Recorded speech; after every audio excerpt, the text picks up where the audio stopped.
Yabona Bhaka, ngikhuluma nawe ngqokeke kule video.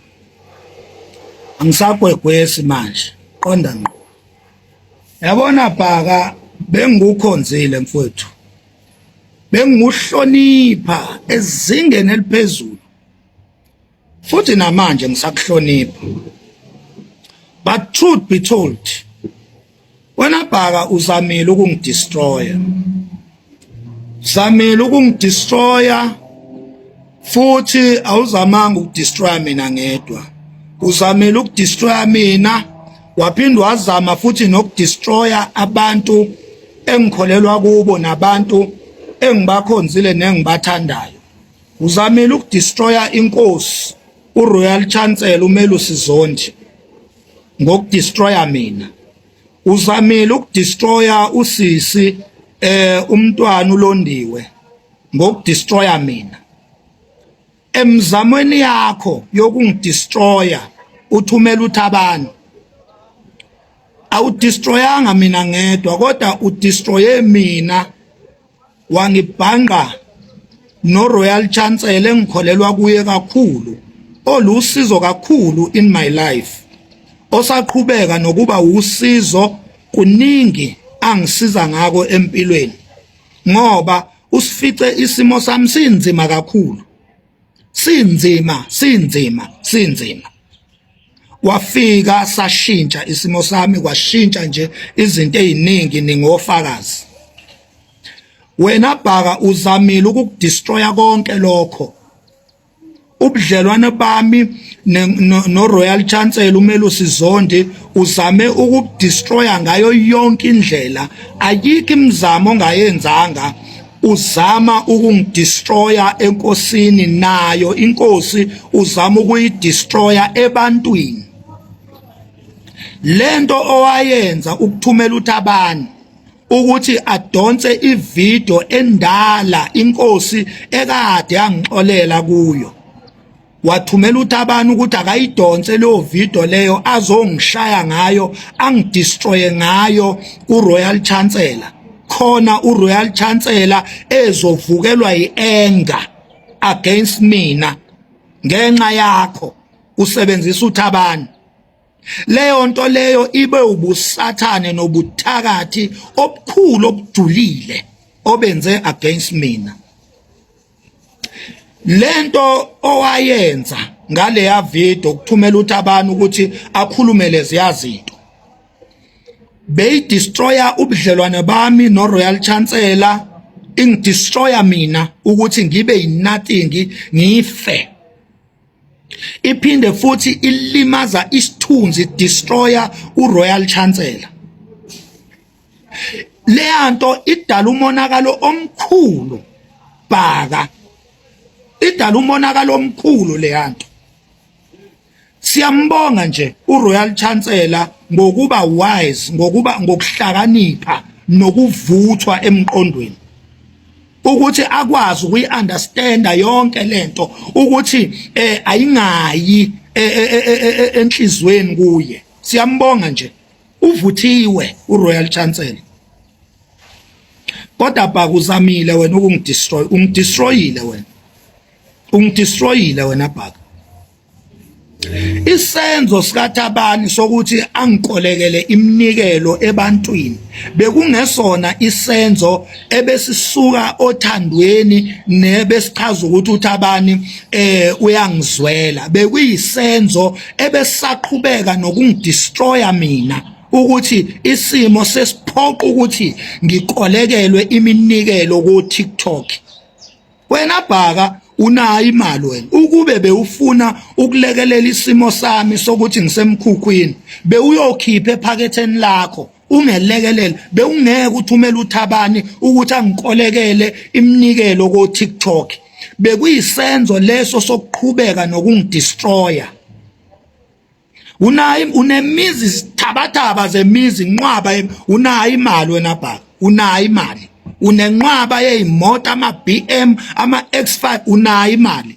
Ukube wena bewuneyinhloso ezinhle zokuthi ulekelele isimo osibona kimi, bewungayikuthuma uThabani ukuthi akayongikolekela iminikelo ko social media, kodwa bewuzokhipha imali wena Bhaka ephaketheni lakho ulekelele isimo sami.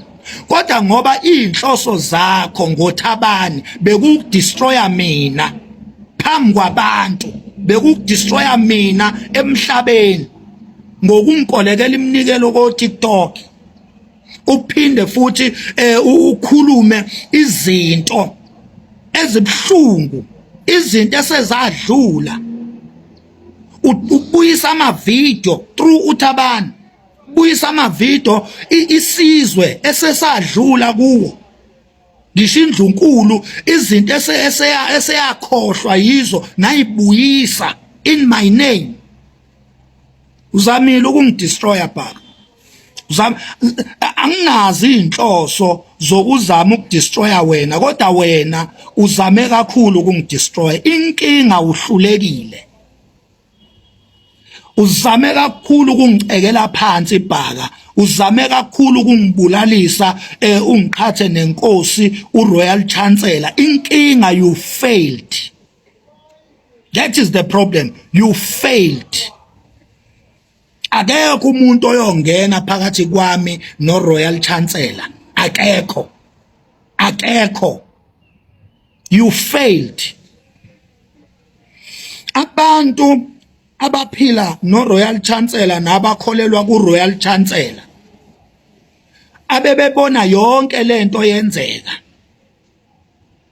zibebhlungu inhliziyo zabo, yabasengcupheni impilo yami. Abantu obavusele ienga ngalezinto oyilandile wayoyigubha emgodini la zangcwatshwa khona, wathi aziphehle ienga ebantwini, izinto ezadlula kudala. Inkosi uMelusi Zondi yayihandlisha ngendlela yayo yobuhlakani bayo bobukhosi, kodwa wena wathi ulo mfana akayilande lozo zinto agovuze ienga ebantwini. Abayithandanga leyo nto, yabasengcupheni impilo yami ngenxa yakho Bhaka. Mina ngiyazi ukuthi wena Bhaka uhlezi ufuna kuthiwe uwe onamandla, uwe onepower, wena inkunzi, wena uvulavala. Makukhona isikhulu esinamandla uhlezi ufuna kuthiwe leso sikhulu sinamandla ngoba sihamba wena. Ziningi izinto Bhaka enginazo ezubufakazi ngisho nje obuphathekayo, kodwa ngoba anginazi inhloso zokukudestroya angisoze ngaveza lezo zinto, angisoze. Ziningi izinto oyikhulumile wena, anginazi inhloso zokuexpose, angisoze ngayiveza lezo zinto, angisoze ngayiveza lezo zinto. Ziningi inkulumo zakho eyila ngabantu, anginazi inhloso ezimbi ngawe mina, angikaze ngibe nazo inhloso ezimbi ngawe, kodwa wena Bhaka ungijikelile wena, ungijikelile wena, wasebenzisa uThabani ukuzama ukungidestroya mina kanye noRoyal Chancellor. Kuhlungu lento oyenzile Bhaka, bengikholelwa kuwe, bengikuhlonipha, ngikuthanda. Baningi abantu ebebekudestroya ngikuvikela kubo, baningi abantu abaqale ukukholelwa kuwe ngenxa yami. Ziningi inkulumo ebengikulwela kuzo, abantu beyikhuluma emasayidini, ngiqhamuke ngidestroye yonke leyo nto ngoba ngikuthanda Bhaka, ngikukhonzile, ungidestroyile Bhaka. Angazi ngicabanga ukuthi ngiyokwenza ivideo njengale against wena, ungidestroyile Bhaka, kumele ukwazi lokho. Namhlanje impilo yami ngabilengele wena ngenxa yakho noThabani, ningidestroyile. You destroyed me. Praise God. Ubaba uRoyal Chancellor uMancinza Zondi akanayo lengqondo ebenithi nizama nina ukumfaka yona, akanayo. Mina nayiseka nje, Ngiyakubonga nje lokho enkosini uMelusi Zondi, ngiyakubonga lokho Royal Chancellor, ngiyabonga ukuthi